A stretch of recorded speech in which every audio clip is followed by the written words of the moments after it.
Bem-vindos todos ao WW. Hoje nós estamos nos dedicando, esta edição foi pensada para se dedicar a um problema fundamental para a gente entender a política e a situação brasileira. Como é que está o equilíbrio entre os poderes? O STF desequilibra os poderes?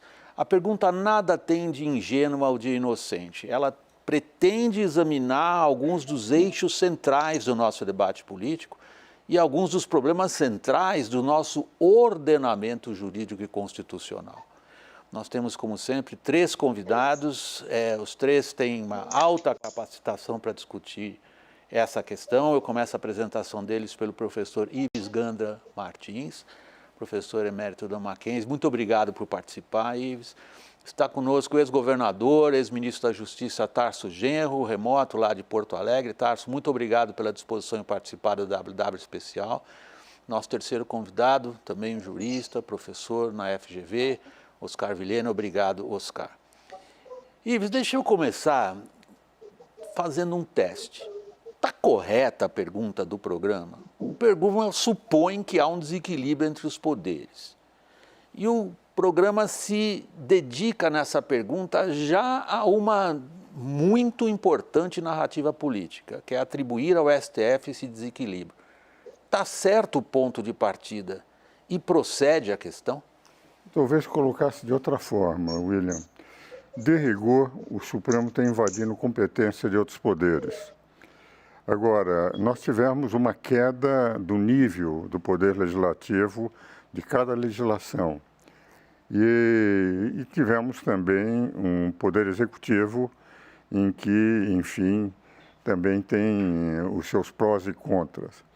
Eu tenho a sensação que, apesar da Constituição não permitir a invasão de competências, ela ser clara, nas ações de diretas por inconstitucionalidade por omissão, o Supremo pode invadir, o Supremo passou a invadir competências, a criar um novo Código Penal, um novo dispositivos constitucionais e, embora para eles, no consequencialismo jurídico, jurisprudência constitucional, dê-se o nome que se der à corrente doutrinária que eles seguem, não segue o que foi aprovado na Constituição. A Constituição, o que eles aprovaram é que haveria harmonia e independência de poderes e, por isto, colocaram exaustivamente, dos artigos 44 a 135, a competência de cada poder. Por mais que o Supremo entenda que tenha que corrigir os rumos do Executivo, atuar nos vácuos legislativos, isso não está na Constituição. São os poderes representativos do povo que o Supremo não é. O Supremo representa a lei. Os Supremos representativos do povo é que pode. Se o povo não estiver contente nem com o Legislativo, nem com o Executivo, que mude. Mas não cabe ao Supremo entender que eles devem atender o clamor. Por mais competentes, eu tenho uma profunda admiração pelos ministros, que sejam, a meu ver, eles não podem. Então, tem havido um desequilíbrio de poderes, não por culpa do Supremo, mas por culpa dessa estrutura em que o Legislativo não defende as suas competências e que o Supremo não tem uma tendência favorável ao Executivo. Deixa eu fazer o mesmo teste, Tarso. Você considera apropriado começar um programa de televisão com essa pergunta ou a pergunta está errada? Eu acho apropriado o questionamento, porque o propalado equilíbrio entre os poderes constantes da Constituição é um equilíbrio formal. Poderes são naturalmente desequilibrados na balança, né, de relações de poder com a sociedade e com as instituições. E eles são harmônicos para serem equilibrados. Então, a harmonia entre os poderes é sempre um fato político, é sempre um projeto político, né, que é regrado pela Constituição. Eu tenho um apreço e admiração pelo Dr. Ives. Nós temos um relacionamento, um intercâmbio jurídico, inclusive consolidado através de um livro que publicamos juntos, mas eu acho que se essa medida de raciocínio do Dr. Ives fosse válida, o desequilíbrio entre os poderes aqui no Brasil teria começado no governo Bolsonaro com o presidente Bolsonaro. Né? incita os seus acólitos a irem na frente do Supremo, que vai à frente dos quartéis, que chama a movimentação contra o Supremo, que ataca a personalidade moral e a personalidade jurídica, né, de cada um dos ministros do Supremo, dependendo do caso que está em debate, e que tem feito um desserviço à nação, colocando o Poder Executivo como a voz do direito, tentando se instituir como a voz do direito. E isso é uma característica do nazismo e do fascismo.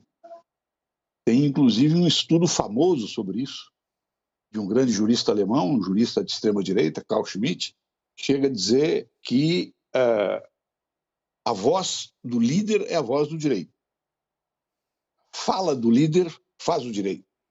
E faz o direito em movimento, com sucessivos momentos de exceção que vão fazendo os outros poderes recuarem na sua movimentação, até que, através de movimentos golpistas ou milicianos, destrói a estrutura jurídica de poder que está na Constituição.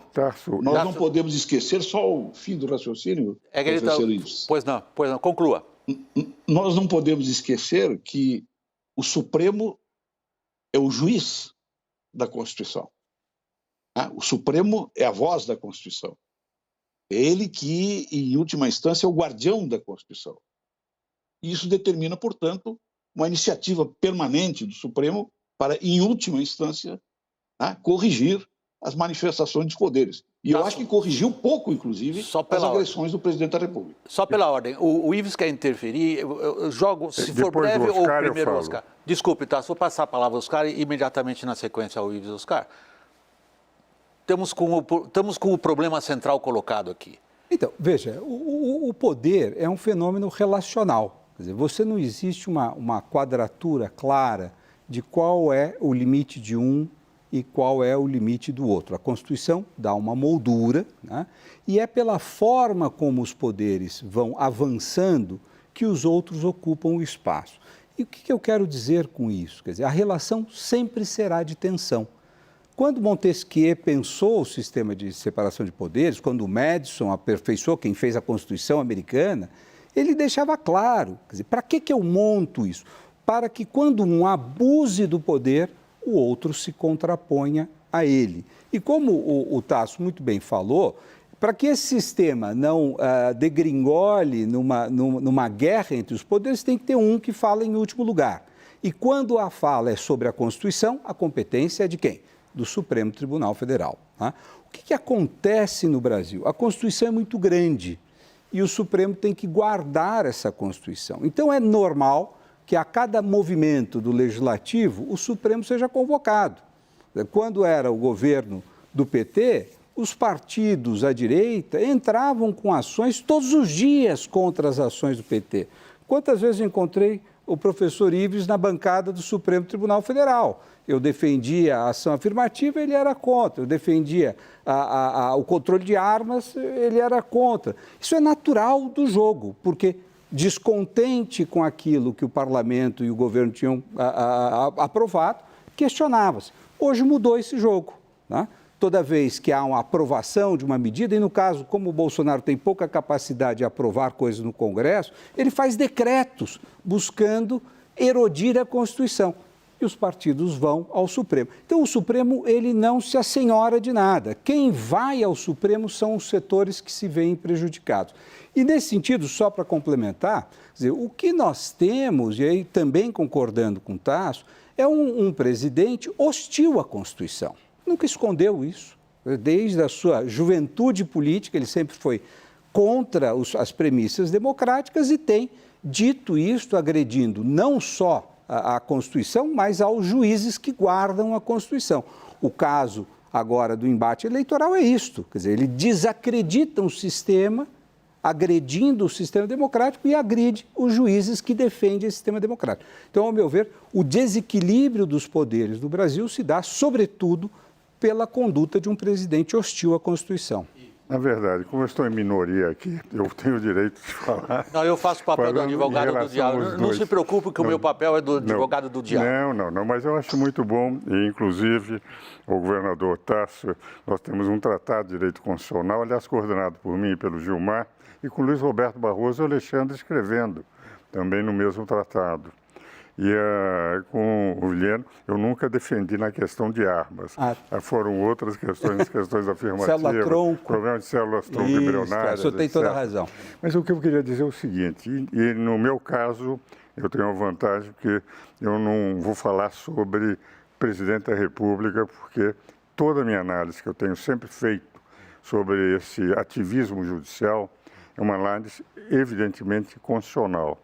Não sou político, então eu analiso o que está escrito. Desde 2003, nós passamos a ter um ativismo judicial maior. Por exemplo, o Conselho Constitucional da França.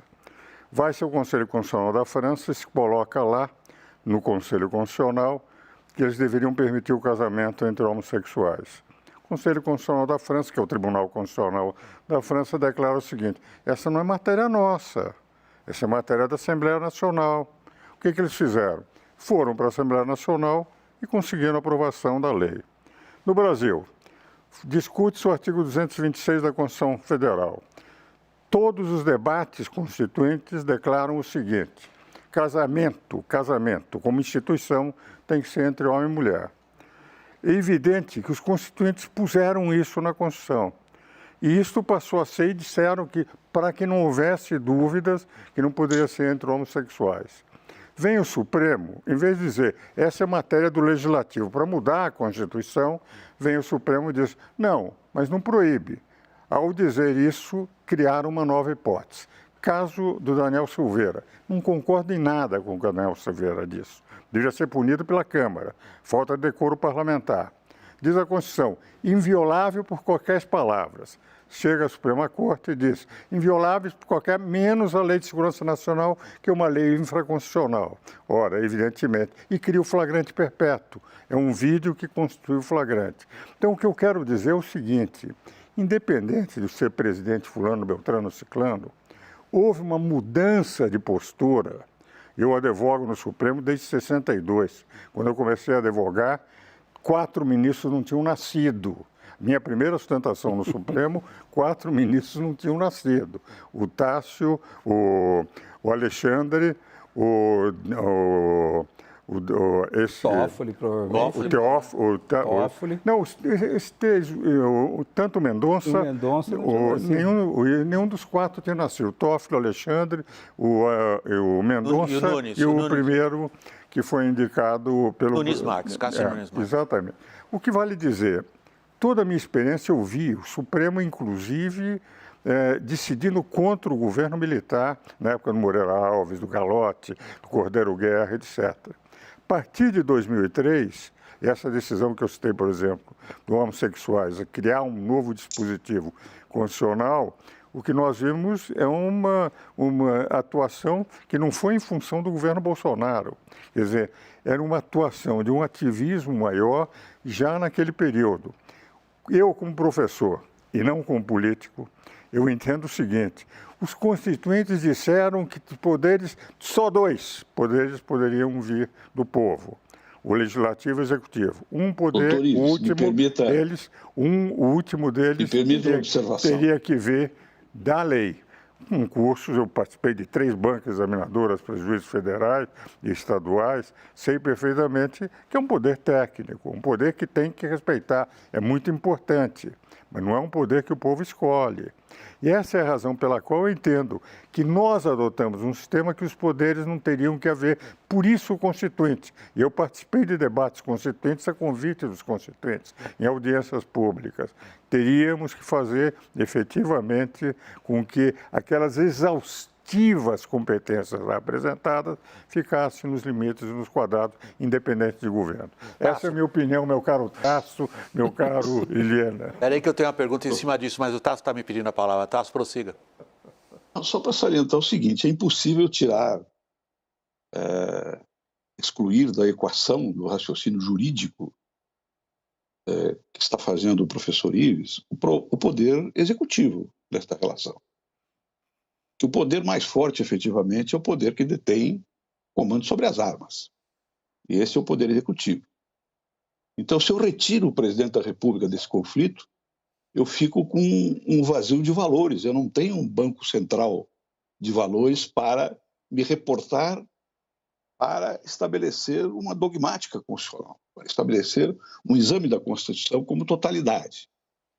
Então, eu quero lembrar que a cena pública, né, do impeachment da presidenta Dilma, onde o atual presidente da República faz um elogio da tortura e da morte, atacando diretamente a presidenta Dilma de uma maneira humilhante, tentando humilhá-la de uma maneira violentíssima, né, que não tem precedentes na história do país, é um fato político e jurídico extraordinário.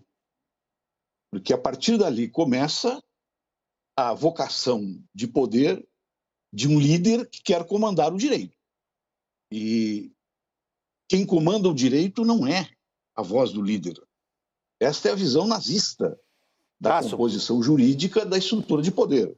Portanto, nós não podemos tirar dessa equação o Poder Executivo. O Poder Executivo é o responsável pela instabilidade na relação entre os poderes. Tássio, deixa eu fazer esta responsabilidade é que sofre a resistência do Supremo Tribunal Federal. Me permita uma observação. Eu vou fazer o papel de advogado do diabo. Sou apresentador do programa, minha função principal é fazer que vocês conversem, vocês estão conversando maravilhosamente.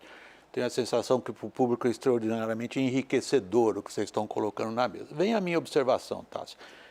Na minha biografia profissional, eu tive a oportunidade de passar muitos anos trabalhando como jornalista na Alemanha. Carl Schmitt é bastante conhecido do ponto de vista da teoria do direito, ele é, no fundo, quem cria o Führerprinzip, é o princípio do Führer. Ele incorpora o povo, ele é a última. Me parece um pouco exagerada a sua afirmação quando você coloca o Führerprinzip na situação brasileira atual. Há um outro ponto que o Ives levanta, que eu gostaria que você discorresse sobre ele também, que é do ponto de vista do ordenamento institucional e jurídico do nosso país, a ideia de que o legislativo não está cumprindo as suas funções. Esse é um aspecto central na nossa discussão. É a ideia de que há um desequilíbrio porque quem faz a lei, o legislador, e o Ives insistiu muito nesse ponto, citando o exemplo francês também, abre um espaço que não deveria estar aberto à intromissão, eu estou usando a palavra conscientemente, do poder que é o poder que zela pela Constituição, porque o legislador não cumpre o que deveria cumprir. E aí o que o Executivo faz vem na sequência disso, principalmente quando temos uma sucessão de presidentes com escassa capacidade de articulação política, que foi o caso de Dilma e é o caso atual do Bolsonaro. Por favor, Tássio. Eu acho que são incomparáveis os dois presidentes. Né? Eu estou falando do ponto de vista da capacidade de articulação política. Mas eu vejo exclusivamente. A articulação política não estou considerando os valores. Não estou considerando os valores aí éticos, morais. Eu não estou comparando duas pessoas. A minha grande dificuldade de entender o seu caminho. A articulação política tem uma teleologia. Acontece o seguinte. Ela tem uma finalidade. E eu desafio que você mostre, né, na própria incapacidade, eventual incapacidade política da presidenta Dilma, quais as finalidades que ela perseguia e quais as finalidades que o Bolsonaro persegue. Mas eu creio... Ele só não é um Führer completo porque não consegue realizar... Meu caro amigo, governador Tássio... Eu estou pondo fogo no barraco, eu preciso só que um fale de cada vez, que nós aqui no estúdio todos nos ouvimos, mas quem está em casa não. Deixa eu ver pela ordem. Oscar, depois o Eu queria colocar duas coisas. Quer dizer, você tem um fenômeno que é o poder legislativo legisla mal. Ou seja, ele tem uma atitude... Uma vez debatendo com um juiz da Suprema Corte alemã, ele falou, mas por que a Suprema Corte brasileira decide tantos casos? Eu falei, porque o legislador comete muitas violações à Constituição. Na Alemanha ninguém sabe o nome do integrante. Logo, você tem uma rebarba que o Supremo tem que interferir. No caso que o professor Ives menciona, o caso da união entre pessoas do mesmo sexo, o que acontece? O legislador se nega a legislar. Ele simplesmente não legisla, porque isso tem um custo político muito grande para ele. E são vários os casos onde o legislador brasileiro se nega. Ao se negar, o que acontece? Uma pessoa, um ser humano, fica destituído de um direito.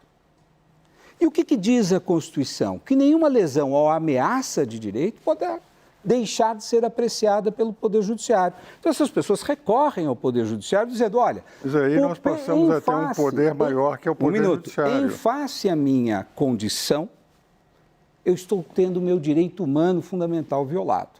Ele pede isso ao Supremo. E o que o Supremo faz? Como faz a Suprema Corte alemã, como faz a Suprema Corte americana? Ela equipara. Por exemplo, as mulheres nos Estados Unidos jamais tiveram reconhecido o seu direito de voto. Nunca foi aprovada a emenda constitucional que está pendente até hoje do direito do voto feminino.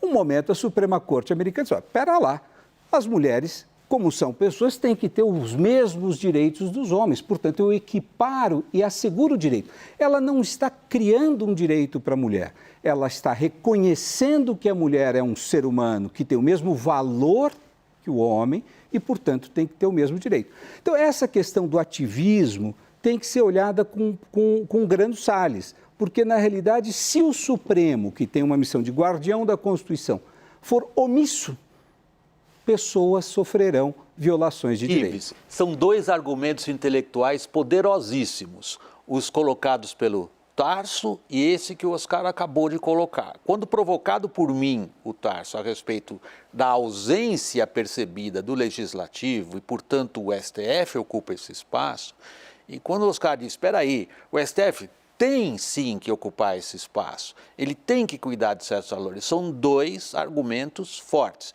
Agora, o Tarso lembra o seguinte, não podemos tirar da nossa conversa o que é o ímpeto político do chefe do Executivo, tal como o Tarso o descreveu. O Oscar diz o seguinte, da mesma maneira, não podemos tirar da conversa jurídica, doutrinária, o que é a função de cada um dos poderes. Por favor. Não, em primeiro lugar, eu quero dizer o seguinte, na verdade, o Supremo Tribunal Federal é uma corte constituída por um homem só.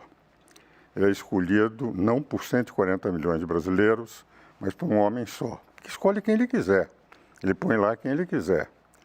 Por melhores que sejam juízes, são muito bons ministros do Supremo Tribunal Federal, cada um deles vê a interpretação. Se eu pego, por exemplo, esse princípio que apresentou o professor Oscar Vilhena, o princípio genérico, o princípio da dignidade humana, eu defendo tanto os que são favoráveis ao aborto quanto aqueles que são contra o aborto. Na medida em que nós pegamos um princípio geral, esquecemos a legislação, aquilo que foi discutido, e passa o ministro a interpretar dizendo, na minha opinião, como esse cidadão está precisando, eu vou dar a minha interpretação e vou fazer com que eu seja legislador, porque, na verdade, quando ele diz, como o Congresso não está legislando, eu vou legislar, nós passamos a ter no Supremo um poder legislativo. Não foi isso que o Constituinte quis. Se quisesse realmente fazer isto, o que o Constituinte teria dado? Que nos casos dos vácuos legislativos caberia ao Supremo também fazer o papel de legislador. E por que não deu? Porque nas ações diretas de inconstitucionalidade por omissão, quando há omissão do Poder Legislativo, quando a Constituição manda que o Supremo faça uma lei, o que o Supremo pode fazer? Artigo 103, parágrafo 2º. O Supremo tem que dizer, inconstitucional a omissão do Legislativo, faça a lei, mas não pode fazer a lei. É o que está escrito. Se eu pensar de outra forma, eu vou admitir o seguinte, nós temos uma Constituição, mas ela pode ser reescrita, pode ser acrescentada, pode não ser, pela intenção do intérprete dizer, não, eu estou dando a um princípio genérico uma extensão de acordo com a minha visão daquele princípio genérico. E nós passamos a ter uma insegurança jurídica permanente, porque não é a Constituição que está conduzindo o meu trabalho, não é a Constituição que está conduzindo a minha maneira de ser dentro do meu Estado. É uma Constituição que ela vai sendo adaptada de acordo com o pensamento de 11 homens indicados por um homem só. Então, essa é a minha opinião, no sentido de que, por pior que seja a lei, nós temos que respeitar. O que tem que se fazer? Pressão no poder que representa o povo, é o legislativo para fazer as leis. Mas não dizer, o legislativo não fez, no vácuo legislativo é o Supremo que tem que atuar. Porque isso não está na Constituição.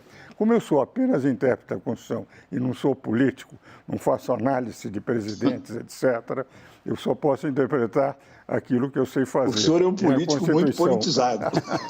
Não, mas tem um detalhe. É um político muito politizado. Tássio, desculpa, eu queria que te ouvir, mas tem um detalhe que eu acho que escapa a esse raciocínio, que a Constituição tem um outro dispositivo, que é o do mandado de injunção, que permite ao Judiciário que, para assegurar um direito que por falta de legislação, em caso concreto, não para uma extensão geral, de uma pessoa específica, né, que tem o seu direito violado, o Judiciário pode preencher esse espaço normativo, enquanto o senhor legislador não vem.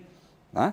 Então, na realidade, o modelo é um modelo muito mais sofisticado de diálogo entre os poderes. E na omissão de um, o que não se pode permitir é que a violação do direito perpetue.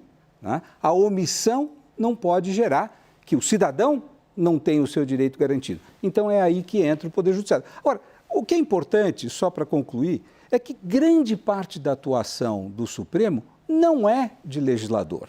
Não é. São raros os casos, são pouquíssimos os casos. A grande maioria, o Supremo está fazendo o papel... Vilhena, o que eu quero dizer é o seguinte, eu também concordo que a maioria, e tenho respeito, e citamos todos nós como advogados e jurisprudentes, mas nos casos mais importantes da República, nas discussões, no período de tensões, o Supremo passa a ter um ativismo judicial que me preocupa. E a minha intenção é o seguinte, eu vejo um Supremo, uma pessoa que atuou no Supremo desde que começou a advogar e sustentando desde 62, houve um Supremo até 2002 em que isto não havia, que eles tinham um respeito profundo ao Legislativo, na época que o Moreira Alves dizia o seguinte: nós somos os guardiões da Constituição, e os ministros do Supremo diziam, Moreira Alves é o guardião do Supremo. E houve uma mudança de perfil do Supremo de 2003 para cá, que você tem que reconhecer que houve. É esta mudança que eu entendo, por ter debatido, por ter participado, por ter ainda hoje escrito livros com Bernardo Cabral, Ulisses Guimarães assistiu inclusive palestras minhas sobre parlamentarismo, aliás, presidiu um partido do seu estado, o PL aqui em São Paulo, de 1962 a 64. Não, mas essa o que eu quero dizer é o seguinte, é que praticamente nós passamos a ter um novo Supremo, que não é, na sua função, aquilo que os constituintes desejaram e decidiram em 1988. Eu ouso discordar do senhor dizendo o seguinte, eu concordo que ele mudou em 2003. E por que ele muda em 2003? Porque pela primeira vez ele tem uma conformação onde todos os ministros foram indicados pelo regime democrático. E, portanto, a adesão desses ministros à Constituição e a sua disposição de implementar a Constituição, você pega do ministro Carlos Aires Brito, por exemplo, ele vive a Constituição. O ministro Moreira Alves, por exemplo, dizia, este negócio aí do mandado de injunção, eu não vou aplicar. Não, ele fez a teoria do mandado de injunção. Eu mato o mandado de injunção. Veja, a Constituição, a Supremo mudou para bem, porque ele passou a se comprometer profundamente com a obra constitucional. Eu vou só ocupar o papel... Permite uma observação, William? Claro, Tássio. Eu só vou te dizer logo o que vai acontecer. Eu estou aqui agora só na posição de juiz de futebol. Eu preciso apitar o fim do primeiro tempo. Por razões comerciais, precisamos ir para o intervalo. Eu queria fazer o seguinte, Tássio, você vai fazer a sua observação, peço que seja breve por causa do nosso tempo, nesse caso, e você volta com a palavra depois do intervalo.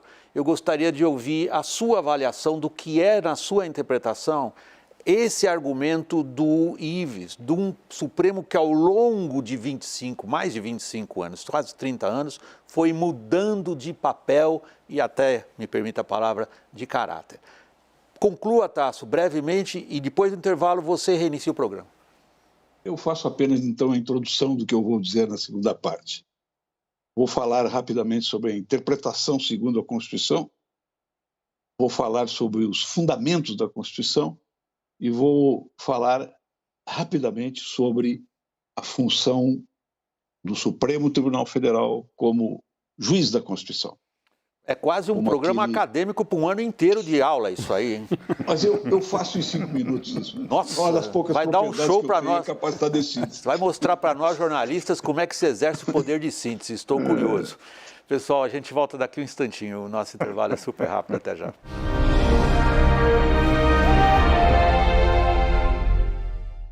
Bem-vindos de volta ao WW, discutindo hoje o papel do Supremo, desequilíbrio entre os poderes. Conforme prometido ao final do primeiro segmento, Tarso, a palavra é sua agora. Gostaria de ouvir a sua avaliação a respeito, por exemplo, de um dos argumentos trazidos pelo Ives, que estamos vendo uma transformação do papel e do caráter, eu diria, do Supremo ao longo de muitas décadas. A palavra é sua, Tarso. Há uma mudança, sim, processual, né, da instituição do Supremo Tribunal Federal. Isso se deve a essa observação, inclusive feita pelo Oscar, de que a nossa democracia está mais amparada numa visão de democracia constitucional do que democracia assentada no arcabouço legislativo de alta complexidade que nós temos. E isso exige do Supremo Tribunal Federal formas e intervenções para solucionar problemas na sociedade civil, problemas no âmbito da sociedade política também, que exigem uma nova dogmática de interpretação da própria Constituição. E essa dogmática, ela vem se firmando em cima de 3 pontos, fundamentalmente. Primeiro, quais os fundamentos da Constituição? São os fundamentos da inviolabilidade dos direitos, de uma parte, e os fundamentos da aplicação permanente do princípio da igualdade formal. Em segundo lugar, quais, dentro dessa dogmática, qual a referência que articula as diversas partes da Constituição para serem interpretadas, ou seja, para se fazer uma interpretação segundo a Constituição. Esse banco de valores está no preâmbulo da Constituição. E então, sempre que o intérprete, né, se coloca perante uma problemática jurídica, né, de articulação das partes da Constituição para resolver um problema qualquer, como juiz supremo, né, das questões do Estado, que vem das próprias funções da Corte Suprema, tem que fazer essa trajetória. Quais são os fundamentos do problema, como esse problema se articula com as diversas partes da Constituição, e esta ligação é feita pelo preâmbulo, que diz ali qual a teleologia, qual a finalidade das partes da Constituição, das normas infraconstitucionais e da regulação administrativa para o funcionamento do Estado. O que está fazendo, para encerrar, o Supremo Tribunal Federal hoje? Está permanentemente defendendo a Constituição e a ordem jurídica legítima, que está sendo permanentemente agredida pelo Poder Executivo, que quer comandar o direito através da sua voz. Este é o grande conflito político e jurídico da democracia brasileira hoje. O Tarso jogou a nossa conversa, jogou no sentido positivo, Tarso, não é no sentido negativo. Ele leva a nossa conversa novamente ao patamar político mais amplo da interpretação do papel dos vários agentes. Então, se a gente considera que o Supremo hoje se tornou, para todos os efeitos, eu como jornalista político não posso fugir à constatação, se tornou também um agente político.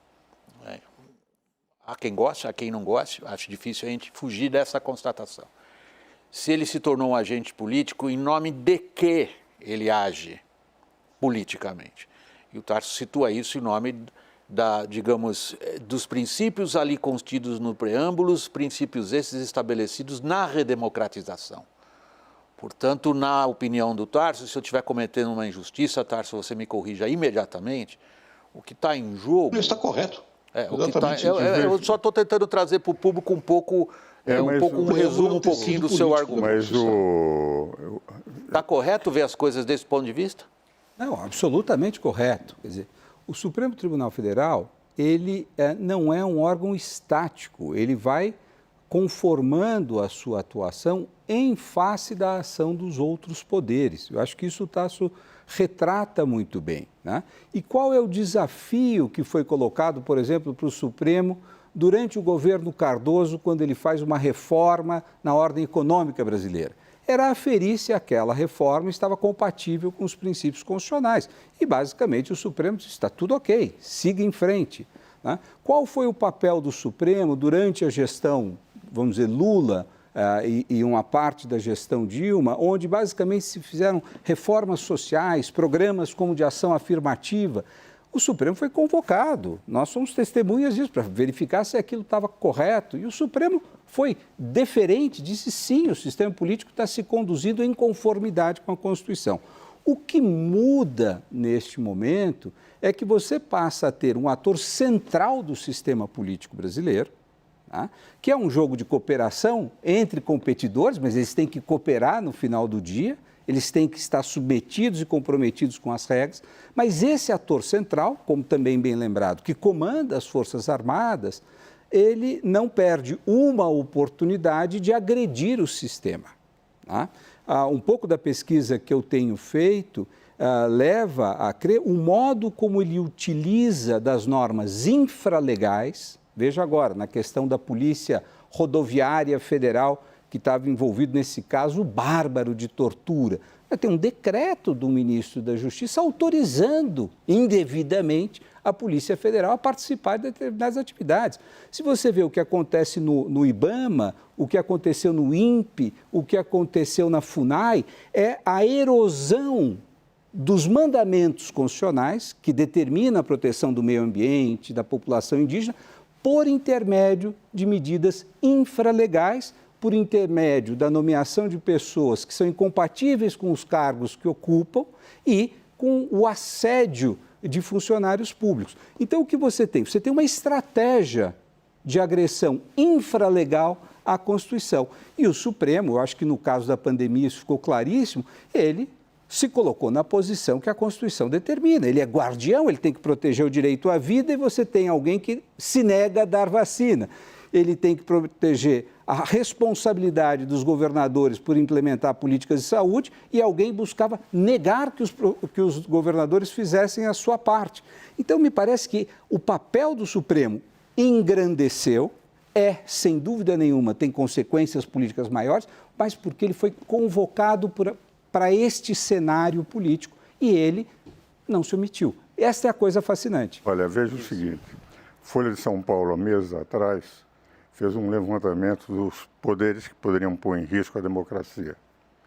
Pela primeira vez, o Supremo aparece pelo povo, eu estou falando do povo, entendendo que 63% da população brasileira acha que o Supremo põe em risco a democracia. Percepção do público. Percepção do público. Okay. Segundo lugar, é evidente que nós temos o Supremo, desde 2003, 7 dos ministros bons juristas que foram colocados pelo governo anterior, onde houve o petrolão e o mensalão. Isso foram realidades. Quer dizer, o Brasil foi saqueado. A Petrobras teve que pagar uma fortuna lá fora por aquilo que, enfim, sei que não era o governador Tasso, mas houve todo um esquema de assalto à nação. Naquele momento, nós tivemos alguns ministros, como Joaquim Barbosa, Carlos Aires, que conseguiram levar.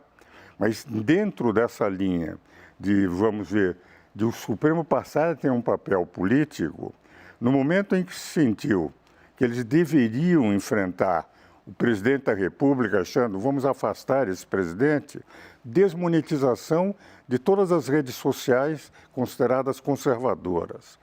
No momento em que, no caso do presidente Lula, o ministro Fachin é meu companheiro na Academia Brasileira de Direito Constitucional, grande amigo.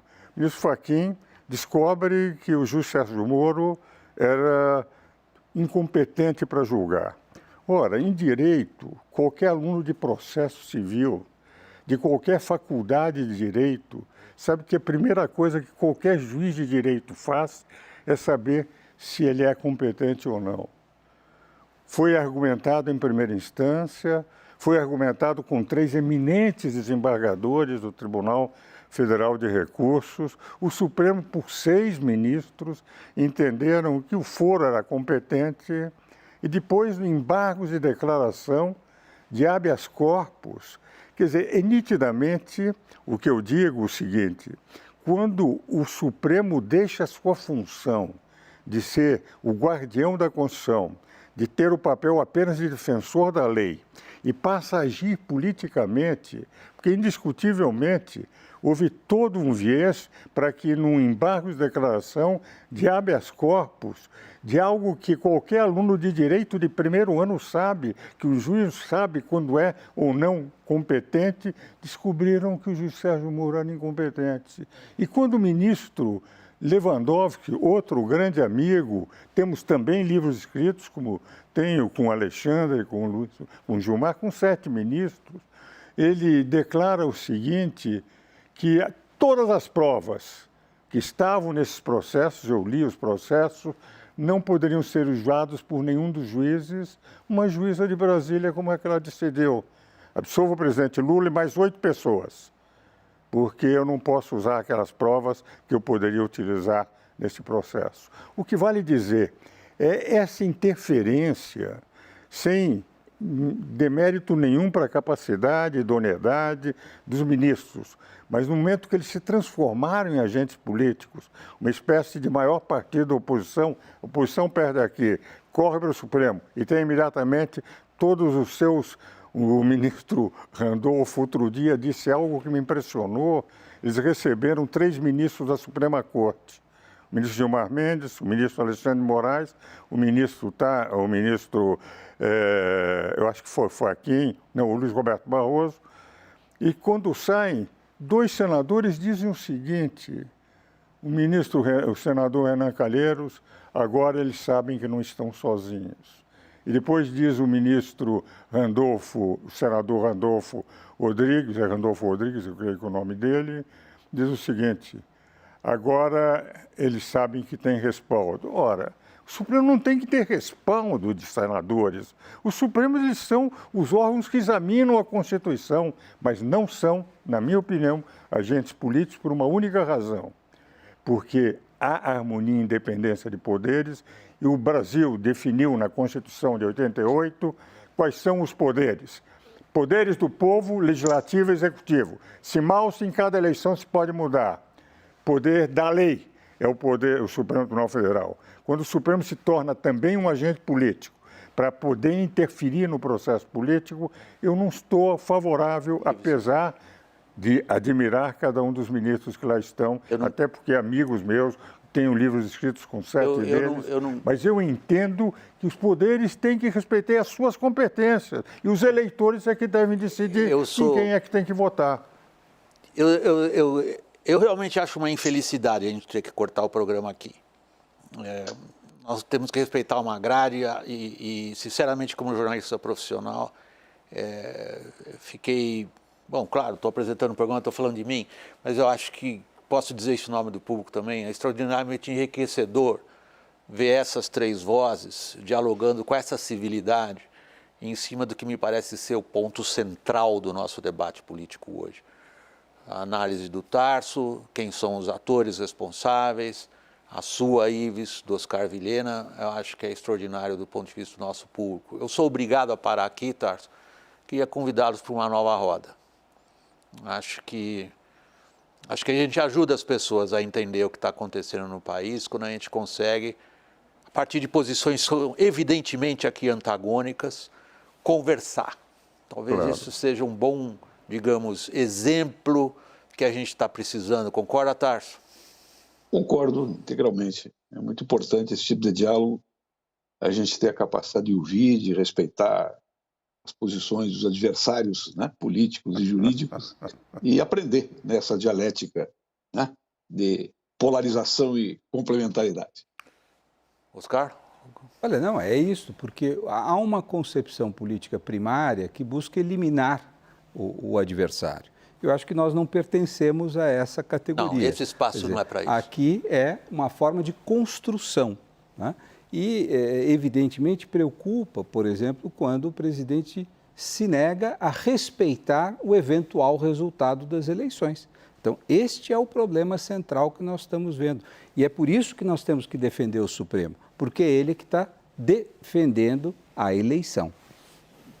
Ives, eu quero convidá-los para uma nova roda. Infelizmente, eu sou obrigado a encerrar. Por favor, da sua observação. Rapidamente, eu também defendo o Supremo, mas que o Supremo volte a ser aquilo que manda a Constituição, o guardião da Constituição. E um grande abraço ao meu querido amigo Tasso, que há muito tempo não vejo nem falo. É o meu caro Vilhena também, mas aqui em São Paulo é mais fácil nos encontrar. Prazer vê-lo, professor. Bom, já ficou meus agradecimentos aos três. A promessa é a gente renovar essa roda, que eu acho que é de extraordinária utilidade para o público em geral e para a nossa política também. Desculpem essa pretensiosa afirmação da minha parte, mas a nossa ideia... Dirigiste muito bem o programa, William. Não, muito bem dirigido. Parabéns aqui. Acho que a nossa ideia é prestar um serviço ao público. Muito obrigado você que nos acompanha. Até a próxima.